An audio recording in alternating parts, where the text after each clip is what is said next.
이번엔 동해 유전 개발과 관련해 JTBC가 새롭게 취재한 내용입니다. 16년 가까이 동해를 탐사한 호주 업체 우드사이드가 장래성이 없다는 이유로 철수했다는 논란에 대해서 정부는 장래성이 없어서가 아니라 회사 합병 문제 때문이었다고 해명했습니다. 저희는 합병 직전 만들어진 보고서를 입수했는데 여기엔 우드사이드가 탐사한 동해 지역에 대해서 이런 평가가 담겨 있습니다. 하이 리스크, 사업을 계속하기엔 위험 부담이 크다는 게 이 보고서 결론입니다. 먼저 김한수 기자입니다. 정부는 우드사이드와 이미 대규모 탐사를 진행했다고 밝혔습니다. 근데 2021년 그래서 여기 이 지역에 약 과거 500제곱킬로미터 정도의 4배 규모가 되는 2000제곱킬로미터의 대규모 3D 탐사를 실시를 했습니다. 액트지오사가 이 자료 등을 분석해 유망구조 7곳을 찾았다고 덧붙였습니다. JTBC가 찾은 2022년 4월 작성된 우드사이드의 IER 보고서입니다. 다른 회사와 합병 전에 추진하는 사업에 대한 평가가 들어있습니다. 한국 사업 분야에선 그동안 공개된 적 없던 탐사 지역, 대개와 집계가 나옵니다. 2008년엔 2D, 2014년엔 3D 데이터로 처음 확인했다며 2021년 두 곳에 대해 새롭게 얻은 3D 데이터도 분석 작업에 포함시켰다고 써 있습니다. 정부가 말한 3D 탐사 지역이 대개와 집계일 가능성이 높은 겁니다.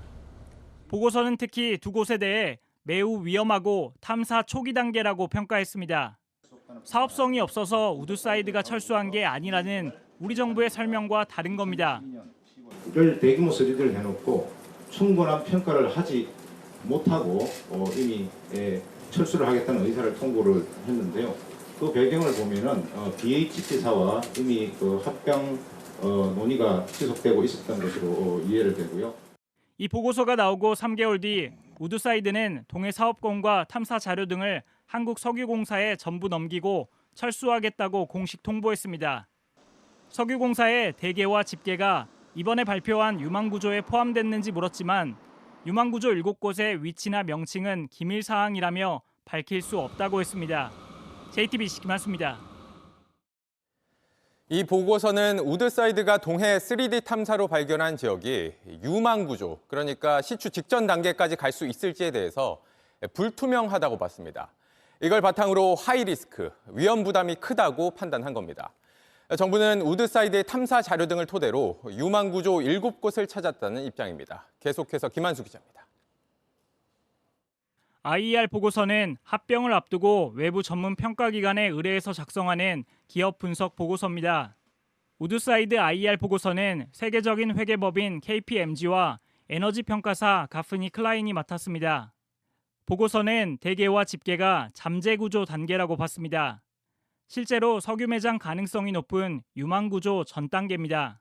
보고서는 두 곳이 유망구조에 이를 확률이 각각 75%와 25%로 예상했습니다. 프로스펙트급으로 넘어갈 수 있는 확률이 하나는 75%, 다른 하나는 25% 되는 그런 값이다 하는 정도로 이제 불확실성을 평가를 했습니다. 여기에서 석유를 발견할 포텐셜이 높지 않다 이렇게 판정했을 수도 있고요. 10년 넘게 이곳들을 탐사한 우드사이드는 사업성이 없다며 철수했습니다. 하지만 분석 10개월 만에 액트지오사는 유망구조가 있다고 봤습니다. 우리가 탐사해놓았던 자료하고 우드사이드가 탐사해놓았던 심해적 자료하고 이 자료를 액트지오사에서 해석을 했고 대규모 유망구조를 이 3개 광구에 걸쳐 있는 유망구조를 발견하게 된 것입니다. 석유공사는 같은 지역을 분석했다 하더라도 결과가 다를 수 있다며 액트지오는 더 방대한 양의 데이터를 통해 분석했다고 설명했습니다. JTBC 김한수입니다. JTBC 뉴스를 시청해 주신 여러분 고맙습니다. 저희는 저녁 6시 50분 뉴스룸에서 뵙겠습니다.